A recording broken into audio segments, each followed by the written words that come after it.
So December CPI is out, and, well, I guess some people are going to be thrilled about this, particularly if they own assets and are traders on Wall Street. The CPI came in right as expected, which was at 6.5% year over year for the month of December. So what that means is that from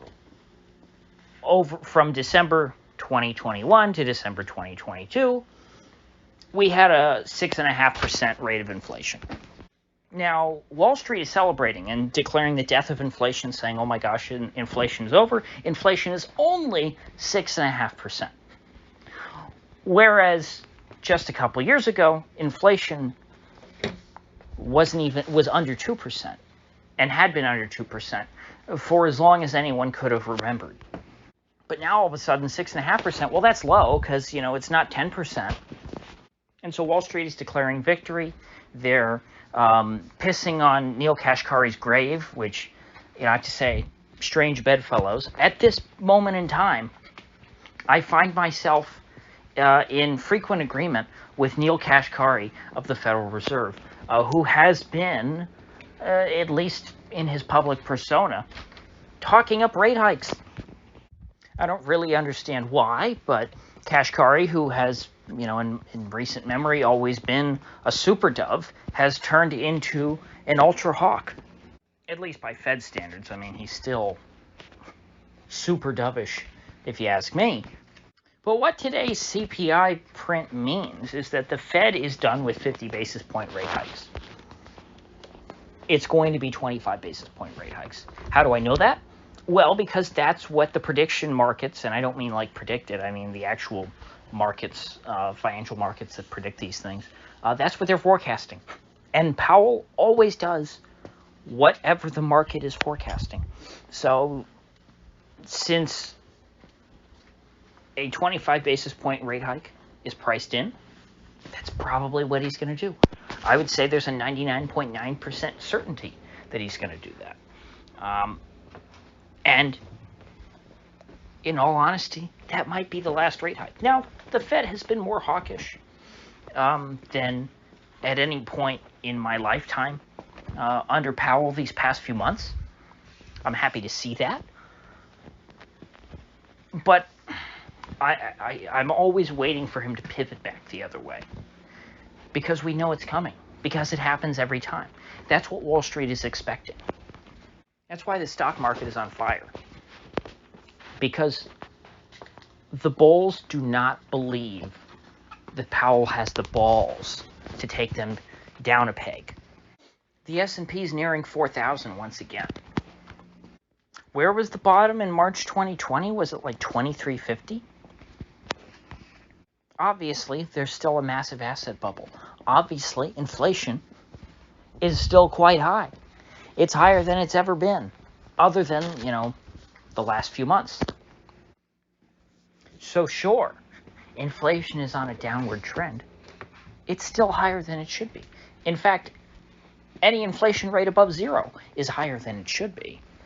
Well, Wall Street is dancing and celebrating and, just drinking themselves absolutely mad, doing lines of coke off of the highest end hookers' belly buttons that they can find.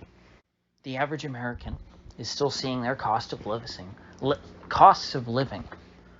rising at a steady and imposing rate.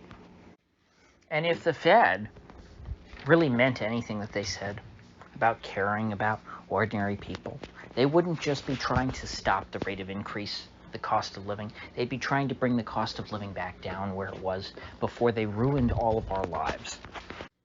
If we had a couple of years of super high inflation, we need to have a couple of years of super high deflation. That's the only way to restore price stability. Do you want the price of a carton of eggs to stabilize around $9? Do you want the price of a chuck roast to stabilize around $9 a pound? If you aren't already forced to get 90% plus of your daily calories from carbohydrates, you will be soon, believe me. Not even the fake meat that they've been trying to push on us is at a point where it can replace, normal, good food like beef, chicken, eggs. What have we got left? Rice, wheat, beans. Beans are good, nutritionally, and they're pretty cheap if you buy them dried, of course. I can't stand beans personally. Lentils aren't too bad. I don't mind lentils. Never made barley. Might have to try me some barley. But actually, then again, barley, that's a grain. What am I thinking? So that's not real. Barley soup, that's not really a substitute for like a bean. Barley's more like couscous, I guess. Like big wheat grits. But considering the price of lamb these days, growing your own food is certainly not an option for most people. You're going to be trapped in your pod. You won't even have a balcony for an earth box. I hadn't realized it since I haven't seen the movie in a long time, but Soylent Green actually took place in 2022. You believe that? I remember the first time I watched Soylent Green. I don't remember, knowing, I didn't remember what year it was that it took place, but I remember thinking, oh, that's so far in the future. And I think it said like, New York City population 40 million. And it was this dystopian hellscape where people are fed, well, it's presumed to be soy. I won't give away the end of the movie like everyone does. I wish that more people were able to watch Soylent Green without having the ending spoiled for them. Since everyone loves to talk about the ending of Soylent Green, that's all people seem to know about it. It's a great film. It's on BitChute. You guys could go look it up. Go on BitChute and search for Soylent Green. Watch it. And if it hasn't been spoiled for you already, or even if it has been spoiled for you. But if you've never seen it, go watch it. It takes place in 2022. And it's about, how everyone is just lumped together into a blob by the corporate state. And they're fed these crackers. And they're doled out this sustenance, just enough to keep them alive. And no one is allowed to have real food. Only the uber rich have ever seen meat, and even they rarely get it. It's a delicacy. That's the world that Klaus and the rest of these bozos like Bill Gates dream of. That's the world that the folks on Wall Street would be very happy to live in. As long as the price of their stocks keep going up, they're very happy to put us into a Soylent Green future. They're very happy to assist in the Great Reset. All they care is that the number on the screen keeps going up, and that the line graph goes up in a straight line and a straight diagonal line and never turns down, not even for a day, not even for a week. They just want to keep marching 4,000, 5,000, 6,000, 10,000 on the S&P. And the Fed wants to give it to them, believe me. The Fed is just briefly trying to fool the rest of us because we see how hopeless the inflation situation is, and even the Fed can see that they have to make some effort. But it's a half-hearted one. If Powell really cared about inflation, he would have raised rates rapidly and quickly to smother inflation. He's not. He's putting on a show.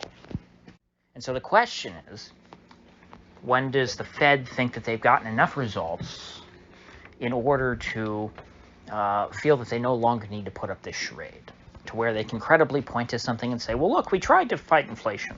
And look, it's lower now than it was when we started. So mission accomplished.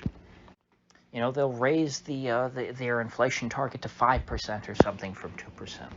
And 5% after this, big, heavy bout of inflation, back in the day, a couple of years ago, everyone would have said, oh my gosh, 5% inflation, that's huge. But that'll become the new normal because we've been suffering under such higher inflation that 5% people will be thankful. They'll kiss Powell's feet and they will worship him. Oh, thank you, Chair Powell. for bringing inflation down to 5%. We don't even, we'll just completely forget the 2% was ever the target. Because after all, before the Federal Reserve, the goal of everyone was to have no inflation. And so going from having a goal of zero inflation to having a goal of 2% inflation, I think is much more radical than going from a goal of 2% inflation to 5% inflation, because you've already accepted the premise that inflation is somehow something that should be tolerated. The left loves to talk about how the rich get richer and the poor get poorer, but they don't look at the most obvious metric to prove their own point. They don't realize that inflation goes up every year, that people who are having to work for a salary are getting poorer every year, all in the name of increasing the value, the nominal value, of assets held by the richest folks in America. That is the raison d'etre of our monetary system. That's the core of American finance. Increase the cost of living, and in exchange increase the value of the assets held by powerful and well-connected people. Until Americans reject that premise, en masse, which you would think, hey, if there was ever an honest leader in this country, it'd be easy to rally people around opposing that.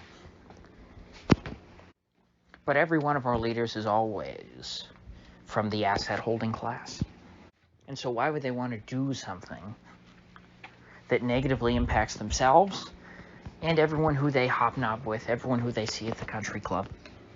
And the only people that they'd be helping are low information voters who work at Walmart, McDonald's, and most other businesses, and who may not fully appreciate the gift that they're being given. But I assure you the asset holders would fully appreciate the privilege that is being taken from them. So that is my takeaway from today's as expected CPI print. When will the Fed go back to its old habits? When will the Fed shed this populist garb and return to serving their own kind? With that said, I will see you folks back here tomorrow.